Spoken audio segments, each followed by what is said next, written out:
जय श्रीमन नारायण मित्रों, जय श्रीमन नारायण। आप लोग सब स्वस्थ होंगे, मस्त होंगे, ऐसी मेरी ईश्वर से प्रार्थना है। आज हम आपको सुनाने जा रहे हैं सावन सोमवार व्रत कथा। तो कृपया ध्यान से सुने और अपने जीवन में मन चाही मुराद पूरी करें। अगर आपकी कोई मन्नत पूरी न हो रही हो या फिर तमाम प्रयासों के बावजूद आपको करियर में सफलता न मिल रही हो या व्यक्तिगत जीवन में परेशानी चल रही हो, मसलन कोई भी दिक्कत हो, तो परेशान होने के बजाय अब की सावन सोमवार व्रत करके यहाँ पर बताई गई व्रत कथा का पाठ करें। मान्यता है कि सावन सोमवार के दिन अगर कोई व्रत रखकर इस कथा का पाठ किया जाए तो जातकों की मनचाही मुराद पूरी हो जाती है। एक साहूकार था जो भगवान शिव का अनन्य भक्त था। उसके पास धन धान्य किसी भी चीज़ की कमी नहीं थी, लेकिन उसकी कोई संतान नहीं थी और वह इसी कामना को लेकर रोज शिवजी के मंदिर में जाकर दीपक जलाता था। इस भक्ति भाव को देखकर एक दिन माता पार्वती ने शिव से कहा कि हे प्रभु, यह साहूकार आपका अनन्य भक्त है, इसको किसी बात का कष्ट है तो आपको उसे अवश्य दूर करना चाहिए। शिवजी बोले कि हे पार्वती, इस साहूकार के पास पुत्र नहीं है, यह इसी से दुखी रहता है। माता पार्वती कहती हैं कि हे ईश्वर, कृपा करके इसे पुत्र वरदान दे दीजिए।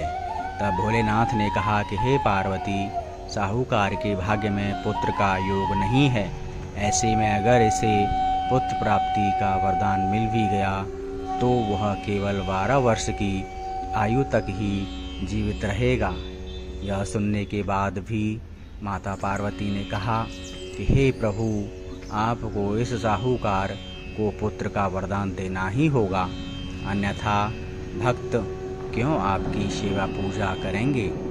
माता के बार बार कहने से भोलेनाथ ने साहूकार को पुत्र का वरदान दिया, लेकिन यह भी कहा कि वह केवल 12 वर्ष तक ही जीवित रहेगा।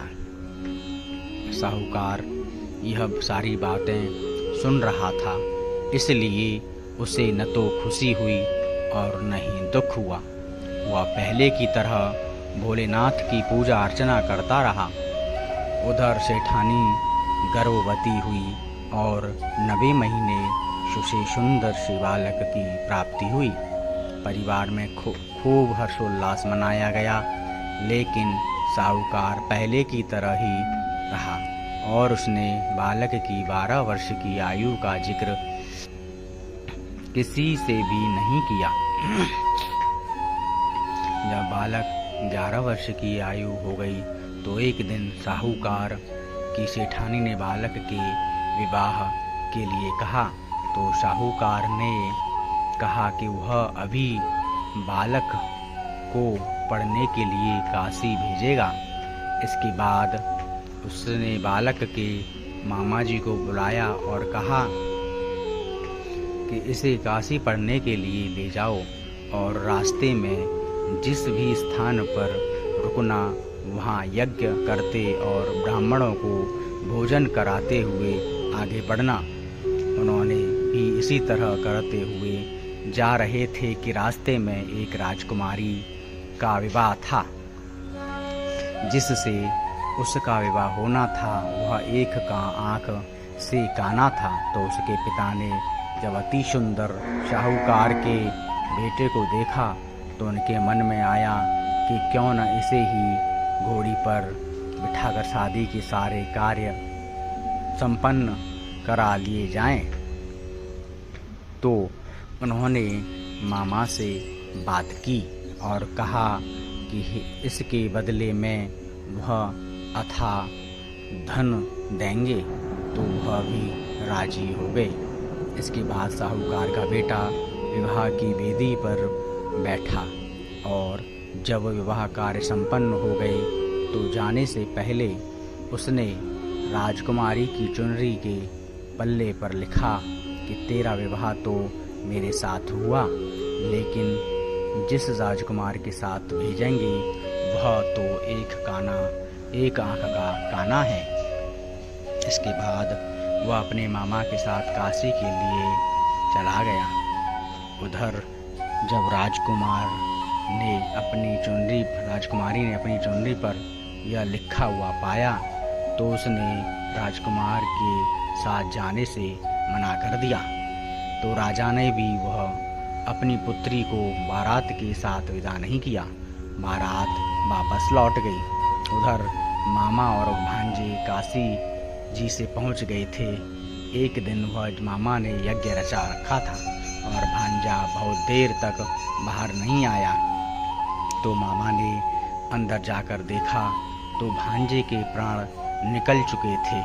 वह बहुत परेशान हुए, लेकिन सोचा कि अभी रोना पीटना मचाया तो वह ब्राह्मण चले जाएंगे और यज्ञ का कार्य अधूरा रह जाएगा। जब यज्ञ संपन्न हुआ तो मामा जी ने रोना पीटना शुरू किया। उसी समय शिव पार्वती उधर से जा रहे थे तो माता पार्वती ने शिवजी से पूछा, हे प्रभु, ये कौन रो रहा है? तभी उन्हें पता चला कि यह तो भोलेनाथ के आशीर्वाद से जन्मा साहूकार का पुत्र है। तब माता पार्वती कहती हैं कि हे स्वामी, इसे जीवित कर दें, अन्यथा रोते रोते इसके माता पिता के प्राण निकल जाएंगे। तब भोलेनाथ ने कहा, हे पार्वती, इसकी आयु इतनी ही थी सो वह भोग चुका है। लेकिन माँ के बार बार आग्रह करने पर भोलेनाथ ने उसे जीवित कर दिया। लड़का ओम नमः शिवाय करते हुए जी उठा और मामा भांजे दोनों ने ईश्वर को धन्यवाद दिया और अपनी नगरी की ओर लौटे। रास्ते में वही नगर पड़ा और राजकुमारी ने उन्हें पहचान लिया। तब राजा ने राजकुमारी को साहूकार के बेटे के साथ बहुत सारे धन धान्य के साथ विदा किया। उधर साहूकार और उसकी पत्नी छत पर बैठे थे। उन्होंने यह प्रण कर रखा था कि यदि उनका पुत्र सकुशल न लौटा तो वह छत से कूदकर अपने प्राण त्याग देंगे। तभी लड़के के मामा ने आकर साहूकार के बेटे और बहू के आने का समाचार सुनाया, लेकिन वे नहीं माने। तो मामा ने शपथ पूर्वक कहा कि तब तो दोनों को विश्वास हो गया और दोनों ने अपने बेटे बहू का स्वागत किया।